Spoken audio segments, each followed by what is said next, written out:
26 फरवरी 2023। आज की कई अहम खबरें हैं या कई अपडेट हैं जिनको बताना आपके लिए ज़रूरी है। सबसे पहले बीबीसी के ऊपर पिछले 50 घंटे से भी ज़्यादा का वक्त हो चुका है और अभी उनके ख़िलाफ़ इनकम टैक्स की जो रेड परसों शुरू हुई थी वो जारी है। रेड कहें या सर्वे कहें, चूँकि आधिकारिक तौर पर इसको रेड नहीं बल्कि सर्वे कहा गया है। तो इनकम टैक्स की जो टीम है मुंबई और दिल्ली में बीबीसी के दफ्तर में पहुंची हुई है। वो 50 घंटे से भी ज़्यादा के वक्त हो जाने के बावजूद वहाँ अपना सर्वे कर रही हैं। अब ये सर्वे चूँकि ऐसे वक्त पे हो रहा है जब बीबीसी की एक डॉक्यूमेंट्री गुजरात दंगों को लेकर के हाल ही में प्रसारित हुई थी और उसको भारत की सरकार ने भारत के अंदर ब्लॉक कर दिया था। यूट्यूब हो, ट्विटर हो, सोशल मीडिया कहीं भी उसको नहीं चला जा सकता था, अपलोड नहीं किया सकता था। और सरकार की तरफ से कहा गया था बाकायदा कि अगर कोई भी व्यक्ति इस डॉक्यूमेंट्री को अपने अकाउंट से शेयर करता है, पोस्ट करता है, तो उसके खिलाफ कानूनी कार्रवाई की जाएगी। 50 घंटे हो जाने के बावजूद अभी तक बीबीसी के खिलाफ जो कार्रवाई हुई थी वो जारी है और ये कब तक जारी रहेगी इसको लेकर के अभी कोई जानकारी नहीं है। इसी पर अमेरिकी विदेश मंत्रालय के जो प्रवक्ता हैं उन्होंने भी एक ट्विटर के ज़रिए और वीडियो के ज़रिए प्रेस वार्ता को संबोधित करते हुए अपनी तरफ से एक बयान जारी किया था परसों रात को, जिसमें उन्होंने कहा था कि हमारी जानकारी में है जो बीबीसी के सर्वे या रेड की बात है और हम इस पर नज़र रखे हुए हैं। और उन्होंने कहा था कि हम यानी अमेरिका प्रेस की आज़ादी में भरोसा करता है। वहीं जो एक अहम अपडेट तुर्की और सीरिया में जो विनाशकारी भूकंप आया है उसको लेकर के है और ये एक खुशी की और अच्छी खबर है कि तुर्की में 17 वर्ष की एक लड़की को 10 दिनों के बाद मलबे से जिंदा निकाला गया है। जो हालिया भूकंप तुर्की और सीरिया में आए हैं उसमें मरने वालों की तादाद अब तक 41,000 से ज़्यादा पहुंच चुकी है, जिसमें मरने वालों की तादाद सिर्फ तुर्की के अंदर 35,418 है, जबकि बाकी 7,000 से ज़्यादा लोग सीरिया में मारे जा चुके हैं। इस विनाशकारी भूकंप से दोनों देशों में भारी तबाही हुई है और इनको फाइनेंशियली भी बहुत ज़्यादा नुकसान हुए हैं। 6 तारीख को ये भूकंप तुर्की और सीरिया में आए थे और यहाँ चूँकि भूकंप के बाद भी कई बार यानी तकरीबन जो इसकी जानकारी मौजूद है वो 250 बार से ज़्यादा आफ्टर शॉक आ चुके हैं। आफ्टर शॉक जो बार बार बाद में भूकंप के बाद में जो झटके आते हैं उनके आने की वजह से वहाँ पर लोगों में काफ़ी घबराहट रही और भूकंप ग्रस्त जो इलाके थे उसमें राहत काम में रुकावटें पैदा हुई, जिससे काफ़ी नुकसान और हुए। फ़िलहाल वहाँ पर बहुत सारे देशों की जो टीमें पहुँची हुई हैं वो अपने अपने काम में जुटी हुई हैं और लोगों को 10 दिन बाद भी मलबे से वहाँ निकाला जा रहा है। और बहुत सारे लोग जो जिनकी जान नहीं बच सकी है किसी वजह से, उनको जब उनकी डेड बॉडी ज़मीन के अंदर कहीं मिल जाती है तो उनको वहीं पर दफन भी किया जा रहा है।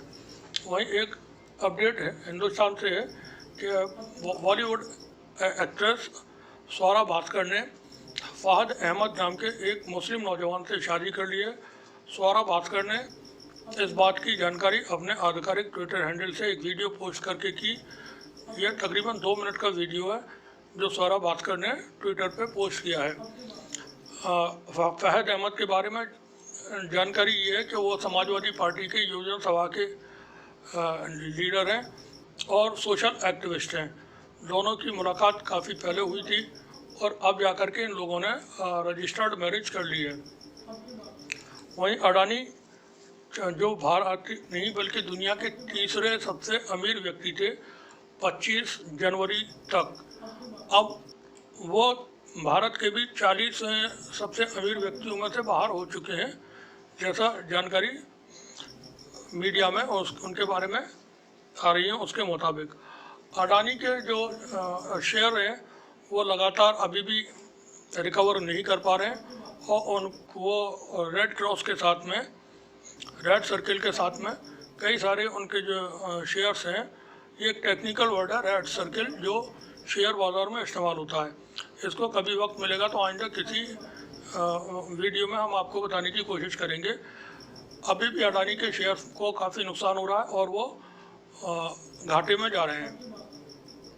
एक रिपोर्ट है और ये रिपोर्ट कुछ इस तरह से कि अडानी को 7,000 करोड़ रुपए का अपना एक जमा करने थे, जिसका बंदोबस्त वो नहीं कर सके और उनके हाथ से एक बड़ा ऊर्जा के क्षेत्र में जो उनको टेंडर मिला था छत्तीसगढ़ का, वो जा चुका है। अडानी के समूह को ये पैसे 7,000 करोड़ रुपए जमा करने के लिए 3 तारीखें 3 बार मोहलत मिल चुकी है। कल 15 तारीख आखिरी डेट थी और आखिरी डेट तक ये इस पैसे का बंदोबस्त नहीं कर पाए। यानी दुनिया का तीसरा सबसे अमीर व्यक्ति 7,000 करोड़ रुपए आज की तारीख में बंदोबस्त नहीं कर सका है। इसी को लेकर न्यूज़ 24 ने एक ट्वीट किया है जिसमें लिखा है उन्होंने कि अडानी को मिला एक और झटका, ऊर्जा कंपनी डीबी पावर्स को खरीदने में सफल नहीं हो पाए। अडानी खरीदने के लिए भुगतान की आखिरी तारीख कल 15 फरवरी थी, जो अब ख़त्म हो गई है। ग्रीश है एक यूज़र, ट्विटर पे लिखते हैं कि अडानी के वो एक हिस्ट्री बताने की कोशिश कर रहे हैं अडानी की, कि अडानी को बीजेपी ही नहीं, यानी मोदी ने ही नहीं बल्कि कांग्रेस की सरकार में भी काम मिलते रहे और इनको दोनों ही सरकारों के आशीर्वाद इनको प्राप्त है। वो लिखते हैं अडानी को 50,000 करोड़ रुपए का प्रोजेक्ट अडानी ग्रीन को राजस्थान की सरकार ने दिया। वहीं जब महाराष्ट्र में कांग्रेस और अघाड़ी यानी शिवसेना और एनसीपी की सरकार थी, वहाँ भी गिफ्ट के तौर पर अडानी पोर्ट जो था अडानी को, दिल्ली पोर्ट अडानी को दे दिया गया था। पंजाब में भी जब कांग्रेस की सरकार थी, वह करोड़ों रुपए के बिजली के कॉन्ट्रैक्ट अडानी पावर को दिए गए थे। तो यहाँ पर इन्होंने अडानी के जो संबंध है कांग्रेस और बीजेपी दोनों से ही बताने की कोशिश की है। यानी इतने बड़े व्यापारी को अकेले बीजेपी की तरफ से ही हिमायत हासिल नहीं थी, बल्कि कांग्रेस या विपक्ष की और पार्टियां भी उनको मदद करती रही हैं। टीएमसी की एक सांसद है महुआ मोहित्रा, जो बैंकर भी रही है, बैंकिंग को समझती हैं, किस तरह से बैंकों के जरिए लेन देन होते हैं और जो अमीर लोग हैं, व्यापारी लोग हैं, ये उद्योगपतियों कैसे किस तरह से बैंकों से पैसा हासिल करते हैं। क्योंकि ये बैंक कर रही है तो इनको बैंकों की बारीकियों के बारे में जानकारी है। अडानी समूह के ऊपर जब से हिंडनबर्ग की तरफ से रिपोर्ट आई है, उस वक्त से ही महुआ मोहित्रा मुस्तकिल ट्विटर के जरिए और मीडिया के जरिए अपनी बात को कह रही हैं। ये पुराना एक ट्वीट है उनका 9 तारीख का 9 फरवरी का, जिसमें वो लिखती हैं Adani power profit drops 96% but stock hits upper circuit में भी हो सकता है यहाँ।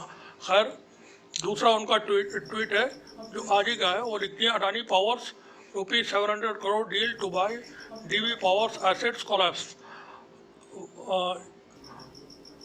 ये जो डील थी उनकी, वो छत्तीसगढ़ में पिछले साल पावर प्लांट्स को लगाने के लिए हुई थी। वहीं एक यूजर और हैं, वो अडानी के पावर प्रोजेक्ट को लेकर के लिखते हैं, कुंदू है ये, Adani has failed to arrange ₹717 crore to buy DB powers which operates a thermal plant in Chhattisgarh as the deal signed last year. अब यहाँ पर चूँकि अडानी के खिलाफ हिंडनबर्ग की जो रिपोर्ट आई थी वो 25 तारीख को सार्वजनिक तौर से भारत में आ गई थी, और उस वक्त जो हिंडनबर्ग ने अडानी के ऊपर जो आरोप लगाए थे, बहुत संगीन आरोप है, जिसका जवाब अडानी समूह ने अपनी तरफ से देने की कोशिश 413 पन्नों की एक पेज में किया था। लेकिन वो उन बातों को लेकर उन्होंने अडानी समूह ने जवाब नहीं दिए थे जो हिंडनबर्ग ने आरोप लगाए थे। आरोप बहुत ज़्यादा गंभीर है और ये गंभीरता इस बात को दिखाती है कि अडानी समूह जो भारत ही में नहीं बल्कि पूरे विश्व में इस वक्त फैल चुका है, और भारत में तो भारत के बहुत सारे सरकारी जो उद्यम थे वो आज अडानी के अपने उद्यम हो गए, उनके पास हैं, चाहे वो एयरपोर्ट हो, बंदरगाह हो, सड़क है, सीमेंट की फैक्ट्रियाँ हैं और बहुत सारी चीज़ें हैं जो इस वक्त अडानी ओन करते हैं और उनकी देखभाल और उनसे कमाई सब उन्हीं के पास जाती है।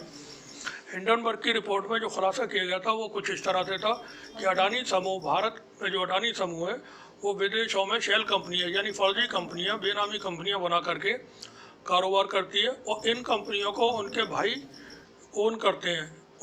जैसे मॉरिशस में 35 कंपनियों का उन्होंने खुलासा किया था कि अडानी के भाई हैं विनोद अडानी, वो इन कंपनियों के ओनर हैं और वो बेनामी कंपनियां हैं।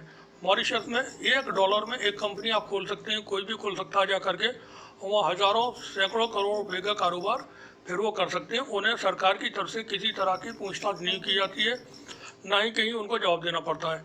तो अडानी की कंपनियों के बारे में भारत की सरकार, चूँकि विपक्ष की तमाम पार्टियां, Congress party, Samajwadi party, Bahujan Samaj party, Shivsena, BRS, JDU, JDS, TMC, जितनी भी विपक्षी पार्टियां हैं, संसद के अंदर एक मांग कर रही है कि इसकी JPC जांच की जाए और ताकि जो भी सच्चाई है वो सामने आ सके और इसमें कोई गलत बात भी नहीं है अगर कोई आरोप लगते हैं। अच्छा, यहाँ पर हैरानी की बात यह है कि बहुत बार जब किसी पर आरोप लगते हैं तो खुद व्यक्ति जिस पर आरोप लगते हैं वो आकर के कहता है कि हमारे खिलाफ अगर कोई गलत काम हुआ है तो आप जांच कर लें। अडानी की तरफ से अभी तक एक बार भी इस तरह की हिम्मत नहीं की गई है कि वो मीडिया में आकर के कहे कि अगर हमारे ऊपर जो आरोप लगे हैं उसमें अगर कोई गड़बड़ है तो सरकार उसकी जाँच करा ले। जबकि सही तरीका यही होता है कि किसी व्यक्ति के ऊपर किसी तरह के आरोप लगते हैं तो वो खुद भी कहता है कि हाँ, हमने कोई गलत नहीं किया और आप इसकी जांच करा लें। मगर अब अडानी के अंदर इतनी हिम्मत नहीं हुई है। अब यहाँ पे चूँकि आरोप बहुत गंभीर है और उसमें कहीं ना कहीं कोई सच्चाई नज़र भी आती है और अडानी की तरफ से कोई माकूल जवाब नहीं दिया गया है, वहीं सरकार इस मामले को किसी भी तरह से जांच कराने के मूड में नहीं है। सरकार ने सुप्रीम कोर्ट के अंदर कहा था कि हम हिंडनबर्ग की जांच कराने के लिए तैयार हैं, यानी जिस एजेंसी ने, अमेरिकी एजेंसी ने आरोप लगाए उसकी जांच कराने के लिए तैयार है वो सुप्रीम कोर्ट की निगरानी में। इस बात को लेकर के कांग्रेस पार्टी के एक वरिष्ठ नेता ने सुप्रीम कोर्ट में एक याचिका दायर की है कि जांच अडानी समूह की होनी चाहिए, ना कि हिंडनबर्ग की करनी है तो वो भी इसमें शामिल की जाए, लेकिन मुख्य तौर से जांच तो अडानी की होनी चाहिए जिनके ऊपर ये आरोप लगे। अब सरकार ये जांच क्यों नहीं कराना चाहती है, उस सबसे अहम मुद्दा ये है। तो यहाँ पर दबी ज़बान में बहुत सारे लोग कुछ इस तरह की भी इशारे दे रहे हैं, इस तरह की भी बातें कर रहे हैं कि बहुत मुमकिन है राफेल की दलाली का जो पैसा आया था, और चूँकि इस बात का खुलासा पहले भी हो चुका है कि भारतीय एजेंट को 100 करोड़ रुपए उसमें दलाली के दिए गए थे और ये खबर फ्रांस की ही अखबार में छपी थी। तो क्या जो दलाली के पैसे दिए गए हैं वो अडानी की कंपनियों के ज़रिए भारत में आए, या नोटबंदी के दौरान जो काला धन की बात होती थी वो अडानी की कंपनियों के शेल कंपनियां, जो फर्जी कंपनियां विदेशों में बनी हुई हैं, उनके ज़रिए आए हैं। वहीं एक बात और हो रही है या आती है जहन में कि जो PM केयर फंड है, जिसमें कोरोना के वक्त में प्रधानमंत्री की अध्यक्षता में एक कोरोना केयर फंड बनाया गया था, जिसका नाम दिया गया था PM केयर फंड, जिसका दफ्तर प्रधानमंत्री कार्यालय में है और जिसमें तमाम मंत्री और सांसद वगैरह उसके सदस्य भी बताए जाते हैं। उसमें जो पैसा जमा हुआ था उस पैसे का कोई हिसाब किताब कभी सरकार ने नहीं दिया, यहाँ तक कि सुप्रीम कोर्ट में भी उन्होंने नहीं बताया। और अब जाकर के ये आशंका एक जताई जा रही है कि क्या PM केयर फंड को भी अडानी समूह के ज़रिए कहीं इस्तेमाल किया गया है, कंपनियों में हो सकता है वो पैसा भी लगाया गया हो। वहीं लोगों का मानना ये है, जो मीडिया से जुड़े हुए लोग हैं, कि जो फंड्स राजनीतिक पार्टियों को चंदे के रूप में जो बॉन्ड्स के ज़रिए दिए जाते हैं, तो अगर जांच होगी तो उसमें फिर अडानी की संलिप्तता या अडानी के वो तमाम चीज़ें भी सामने आएंगी कि उन्होंने पिछले सालों में या पिछले वक्तों में किस पार्टी को कितने चंदे दिए हैं। और इस बात को मोदी सरकार नहीं चाहती है कि वो आम लोगों की जानकारी में आए या सार्वजनिक हो सके। इसीलिए शायद ये जांच कराने के लिए सरकार तैयार नहीं है। जांच होना चाहिए, ये सब मानते हैं। विपक्षी पार्टियां तो बार बार इस पर सवाल उठा रही हैं कि जांच क्यों नहीं हो रही है। विपक्ष की मांगे कि JPC के ज़रिए जो एक संसदीय व्यवस्था है उसके ज़रिए एक जांच कमेटी बनाई जाए और वो जांच करे। लेकिन चूंकि अडानी का इतना रसूख है और अडानी के साथ जो रिश्ते हैं वो सरकार के बड़े व्यक्ति के हैं। अब चूंकि अगर अडानी की जांच होती है और वो तमाम चीज़ें बाहर आती हैं तो फिर ये तमाम चीज़ें भी बाहर आएंगी कि किस तरह से किसने किसको कैसे हेल्प की, कहाँ कहाँ हेल्प की। चूँकि श्रीलंका से लेकर के, ऑस्ट्रेलिया से लेकर के, इसराइल से लेकर के तमाम जगहों के ये रिकॉर्ड मौजूद हैं कि स्वयं भारत के प्रधानमंत्री ने वहाँ पे अपना इन्फ्लुएंस के ज़रिए अडानी को काम दिलाने की कोशिश की। और ये काम कोई छोटे मोटे काम नहीं थे। बाकायदा सरकार के लेवल पर जब एक इस तरह के काम किए जाते हैं तो फिर उसके तार बहुत दूर तक जुड़े होते हैं। अब फिर सवाल वही आता है कि आखिर सरकार इसकी जांच क्यों नहीं कराना चाहती है। आने वाले वक्त में ये मालूम होगा कि सरकार जांच कराएगी नहीं कराएगी। अब यहाँ पर बहुत सारा दारोमदार चीज़ों का सुप्रीम कोर्ट के ऊपर भी है कि क्या सुप्रीम कोर्ट कोई इस तरह की जांच कराएगा या पहले जैसा होता रहा है, राफेल का मामला हो, बाबरी मस्जिद अयोध्या वाला मामला हो या 370, उस तरह का कुछ होगा। ये देखने वाली बात है। देखते रहिए, हमारे साथ बने रहिए। टीटी जंग न्यूज़, शुक्रिया आपका।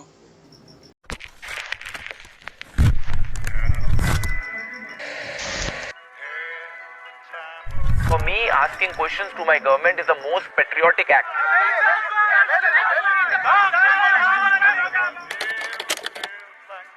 I just did everything that people advise heroin aspirants not to do.